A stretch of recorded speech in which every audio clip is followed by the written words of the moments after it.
Hello everybody, we are in New Lynn today, as you can see by all of the multitude of sun blockers along the side here. We have the election cycle coming up, and what do we have here?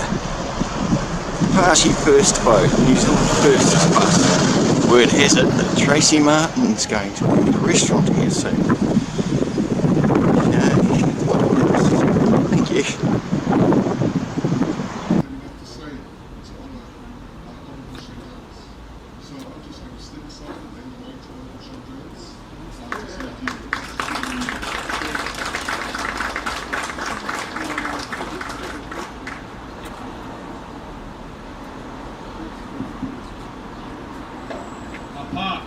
Thank you for being the appointed salesman for Wailima.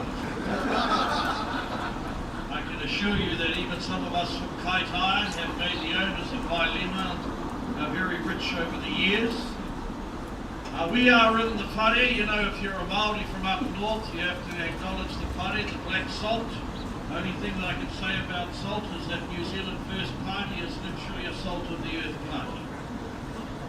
It's resilient.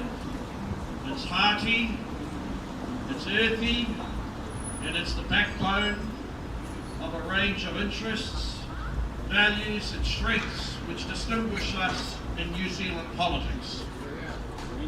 You may know that over the last week, our rangatira, our leader, Winston Peters, has been down in the far south, as we say, in Murihiku, in Makago, standing up for the 2,000 to 3,000, 4,000 people whose jobs are on the line because a foreign bunch of owners have decided to turn their back on that legacy investment, the aluminium smelter in the Deep South. He decided that he would venture there with my colleague, Mr. Mark Patterson, and stand up for the workforce and the community of Southland who have no voice. So when you see that waka, that bus, with the term "Back Your Future," it means that those of us who feel we're going to be written out of the script by the narrative of the big parties, we will have a platform and a voice in Winston Peters.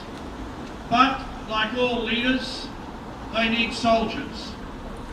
And today I'm here briefly to speak about one of those soldiers, and I'm joined by Jenny Markroft, my parliamentary colleague. We've also got David Wilson with us, who's the candidate from Whangarei. Unlike my wife and I and the whānau who got up at 4 o'clock this morning and boarded that waka at 4:30, so it could be here at 8 o'clock. He slept in and he was almost late. Thank you very much, everyone, for turning out to support what is obviously a fresher face and much of Shane Jones in the form of Robert Gore. All political parties are volunteer organisations. All political parties are swept along by a belief in a mission. The mission of New Zealand First is articulated in our 15 core principles, which are available to you at your leisure to read and absorb. But those principles find an expression in a quality of political conduct which you and I in ordinary parlance would call common sense. A party of economic realists, a party who does not believe in vague promises, closing down industries or being unwilling to stand up for the workforce and industries on the forlorn hope that just because everyone wants a negative carbon, climate change friendly future economy, that it's going to happen without a transition, or it's going to happen without investment. We stand very proudly holding our credentials, whether it's for economic nationalism, environmental common sense, cultural balance, respect for our citizenship, but we hold and we promote those values with a healthy dose of economic realism, economic nationalism, and deep and profound respect for the traditions which formed our nation. So from time to time, you may see the media attacking New Zealand First for being unwilling to uncritically sign up to either what the National Party wants to do, the Labour Party wants to do, or the Green Party wants to do. We are our own force. We believe much of the future lies in bringing forward the best qualities of our past. That's why our saying "Back to Your Future" encapsulates what it means to be a Kiwi. So I have met on numerous occasions our candidate here, Rob Gore.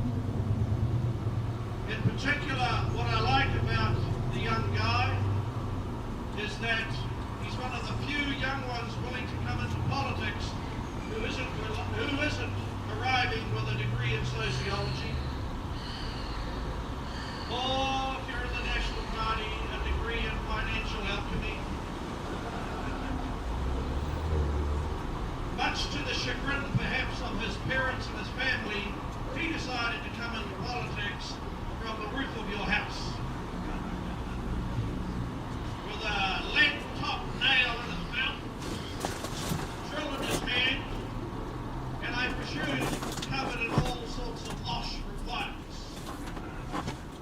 In fact, every time Rob Gore comes up north, he's highly sought after on our local families, and if he has got time, they grab him, and he willingly gives them his time, to go and do practical jobs, to improve either a roof or just lend a hand.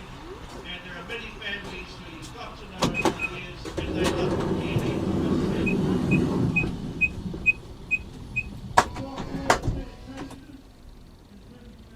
Constitution and our attitude, and I'll talk for myself in particular, finding a balance between more traditional approaches to the next question of drugs, of youth, and he brought it forward with a great deal of respect, but also passion. Because nothing is static. Everything is constantly in a process of change. This election, most certainly, is how do you manage change coming out of the COVID experience. You manage change by latching on to potential outcomes without a roadmap as to how those goals might be realised, or you manage change by taking a very practical, common sense, collaborative approach, working with the people who are either likely to be the casualties or the beneficiaries of change. New Zealand First is demonstrated by our leader, Right Honourable Winston Peters, said, I want to work with the community, I want to work with industry. And that took him down, as I said, over the last few days, to stand in solidarity with the community going through a period of upheaval. But it won't just be in Invercargill. It'll be Marsden Point tomorrow. It'll be parts of metropolitan New Zealand as well. So, please back our party as we go forward into the next election, very confident of standing on our record of service. Love the t-shirt, Dave. Now there will be some who will say, why should we back this young fella when the Labour Party seems to have more to say about youth? We have something to say about families, about rangatahi youth, about our senior citizens, about our economy, about our community. The most important thing though, those voices are only influential and robust if we get the votes. And getting the votes requires us to have hard-working, imaginative, and, dare I say, long-suffering candidates. He's been up 60 and he's still in his 20s, he's got so long to continue to suffer. So anyway, Rob, on behalf of the caucus, fellow candidates, my colleague, Parliament, Jenny Markroft, we salute and acknowledge you as flying the flag here at West Auckland, and also being a base and a source of residence for young voters, while still being very respectful of the foundation values that underlie the party that you are a key member. So, this is a day of democracy. Let's hear it for a young believer and promoter of democracy. I'll make a meeting for your candidate here.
Every young person in this country is a kale-shake drinking, soy latte sipping, constantly living mafia who spends their Sunday mornings not in the hustings in Avondale but practicing their yoga.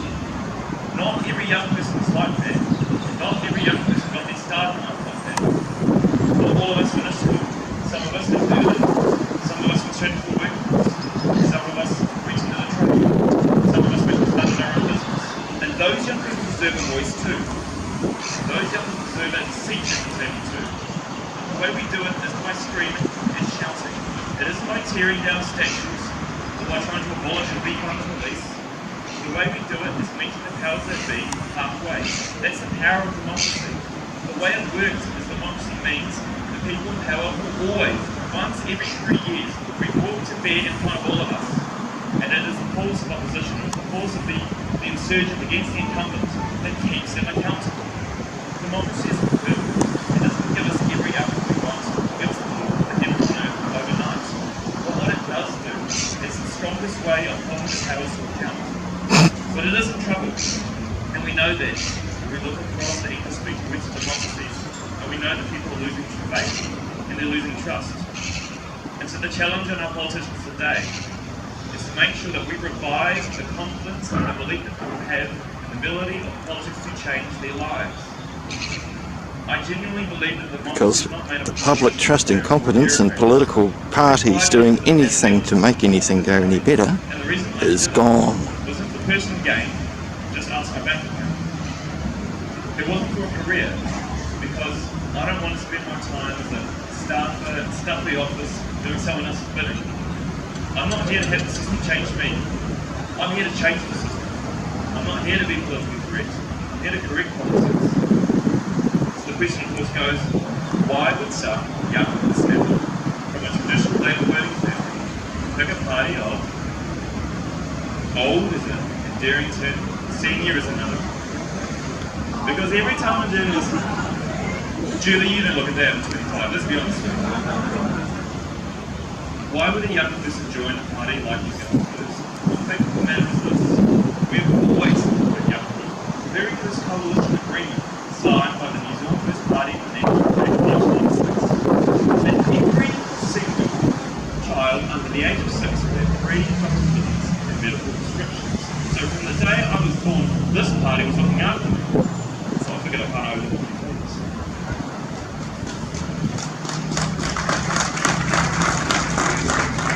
One sheep following the other sheep. The question is why? Why should I put my name forward? Why don't I just sit in the back seat and watch my friends and colleagues in Parliament?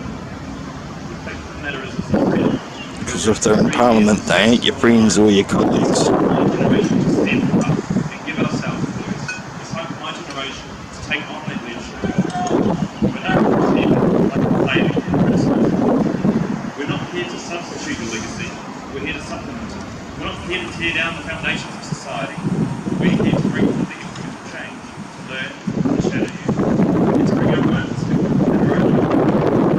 We're here to help the New Zealand First Party our own political issues. And the difference wasn't in ideas or principles, because they're the same. I live and breathe all other things. The difference is, we felt the position we took was consistent with our own institution, our own manifesto. Because for me, it's about pragmatism, it's about evidence-based politics, it's about what is the best possible outcome for the greatest number of people. And that means we become a need to New Zealand First is the only independent, alternative, patriotic force in this party's and this country's politics. And that's important. The two others are attached to it. You will never get it comes to normal. We're not there to jump in bed. Other political movements, tie ourselves down, drag ourselves down. We need to build a future where every single New Zealander has a place. And it's never been more important as we come out of post-COVID. We know that tough times are ahead. We know that there's a recession on the horizon. No one's kidding themselves. But what we can't do is what we did 30 years ago. What we can't do is leave people behind, no matter where they live, or what age they are, whether they're senior or young. This time, for New Zealand First politics, no one gets left behind. Not this time, not like the last time, and never again. Of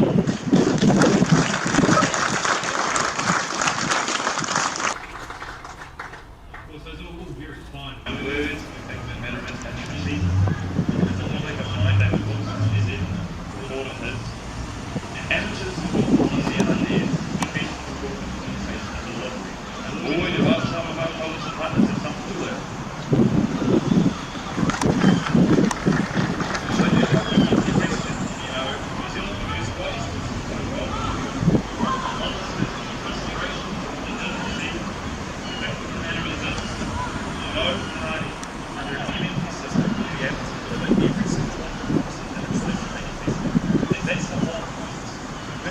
the enthusiasm of dreams, they are not about what's about. If everybody agrees that we make policy and change the census operation, no more and democracy says that that means necessary and needed. And what we have achieved is this. Over the past 3 years, we've seen historical levels of investment in our rate. And some people are talking about the whole transport. We need to limit rail. We're going to reopen the Norfolk tomorrow. We're going to bring back train circle home. No party's more able to do it. We literally reopen the rail that the other two parties have closed over half a million years. And that's progress. We've rebuilt our invincibles. And we bring party members in the audience. And no, invincibles that are there. We're waging America's already course. And it's the biggest industry training organisation in New Zealand. And the mentors for our young people. We've got some development programs for the youth and those events. And over the past 3 years, there's never enough the resources, the technology to go overseas and do the job and honor our international obligations and at home and come back home safely. The veterans who are members will be supported every day after that.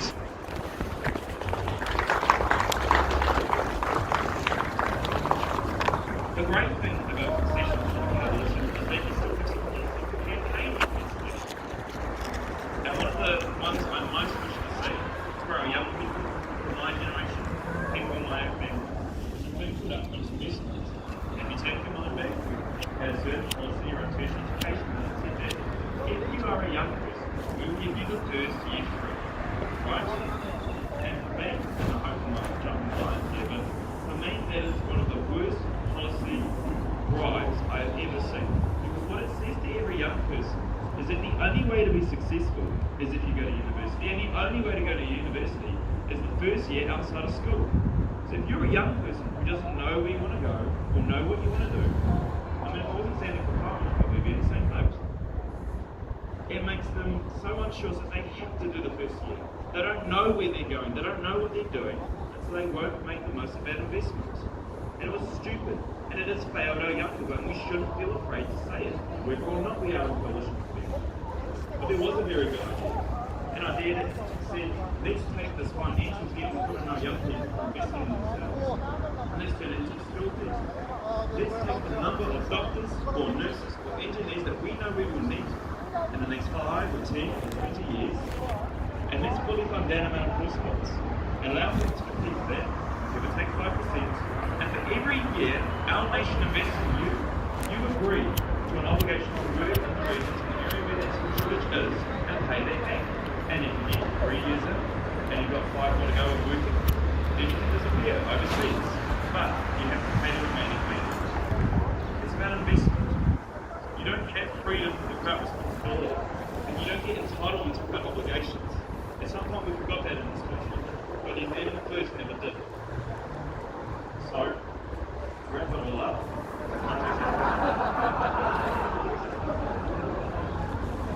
you know when he's walking to the stage. It could have been worse. It could have been Silver Fox that I know I'd be in trouble. I guess to wrap it all up, I don't want to be a professional politician. I don't necessarily want to stand in Parliament when I first got involved. With the support of my friends, my family, people like Wani Wati Tamarawa, and people at Twice America, it solidified my purpose in life. 5 years ago, I didn't exactly know where I was going. But every day I wake up today, I am filled with more purpose, more clarity, more direction. I know exactly what we need to do, what we have to do. We will make mistakes, we won't be perfect, but by God, it's better than the alternative we have right now.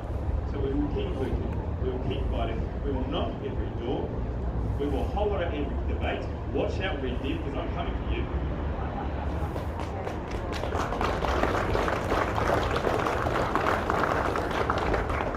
And as we do it, you're all coming with me, whether you like it or not. Because the arm is only as strong as the people around me. So whatever success I have, that's your success too. Whatever I achieve, that's your achievement too. You don't build a nation. You one person don't build a million confidence. And spreading everything of their dreams and their aspirations. The only way you really change things is by someone who can stand up in Parliament and represent £10, or £20, or £130,000, we're aiming for about £250,000. You only achieve anything by realising that if I wasn't honest, that's not my vital cause of harm, that's yours. And I owe it to you when I'm dead. So, we're going to open up to questions now, but I just want to say thank you very much for coming. I appreciate all of you being here. And I hope to see you in 3 years' time, 6 years' time, in 9 years' time. Because this boy ain't giving up.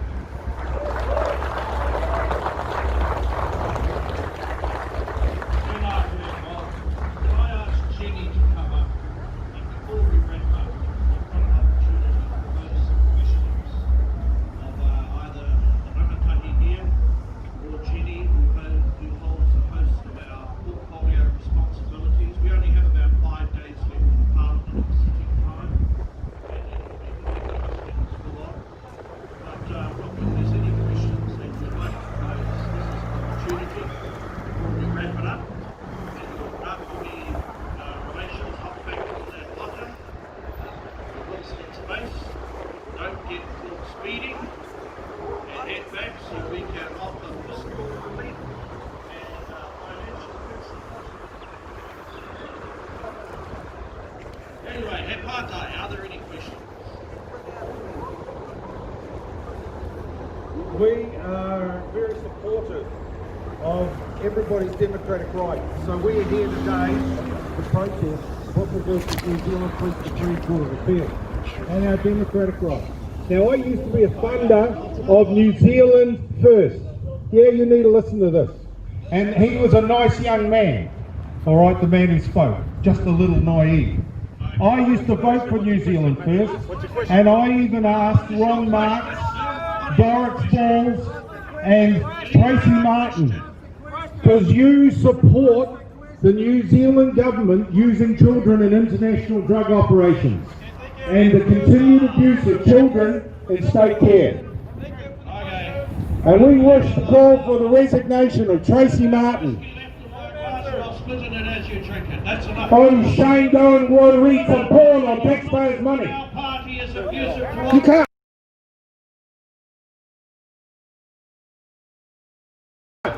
You can't. Hey, that's not your property. Get the fuck away from it, right? Hey, come on, New Zealand Get away. First. Where's our democratic rights?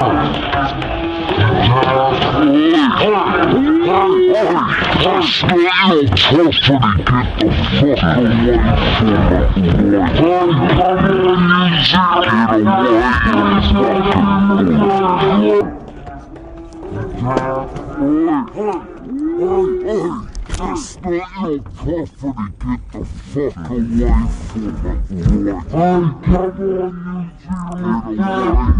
fuck away from it, right? Hey, You can't. Hey, that's not your property. Get the fuck away from it, right? Hey, come on, New Zealand Get First. away. Where's our democratic rights? Get away. Get the fuck. Right, because you're the one that just attempted to steal someone else's property, you idiot. So, we're here too. We voted. Every right was a New Zealand First voter. Our privacy. No, what? There is no privacy in public, you New idiot. Zealand What part of human rights don't you understand? Freedom of speech. don't fucking touch me. Don't touch me. Don't touch me. Don't touch me. Don't touch me.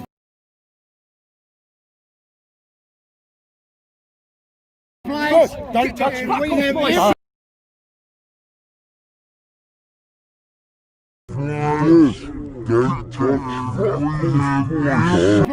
Don't touch me. we have Don't touch me. Don't touch me. I can get wherever I like.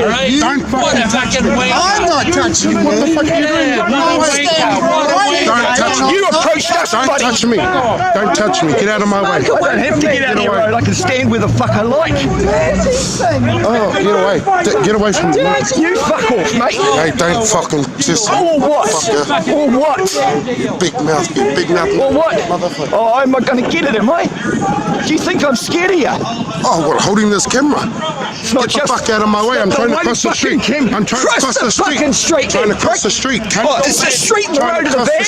Is the street in the road of the van? Don't touch me. Don't touch me. Get the fuck away from me.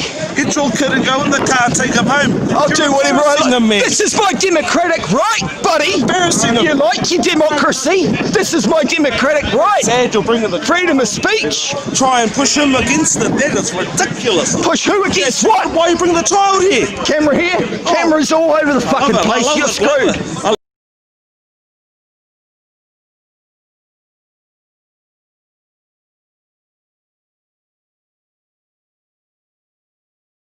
Fuck off. Fuck off. Fuck over, you wait till later on. Fuck over, you wait till later on. Fuck over, you wait till later on, brother. Oh yeah, and then what? Is that a threat? No, your kid will be going back fucking under care, bro. What kid? Oh, is this not your kid? Whose kid is this then? I don't know. I don't bring children into fights, you idiot. You want to bring a child into your adult fucking politics. Get out of my way. Get out of my way. I'm trying to cross the street. Cross the fucking street then. Get out of my way. I want to go over this side of the street. I'll sit right fucking here, prick. Listen to what Rob's got to say.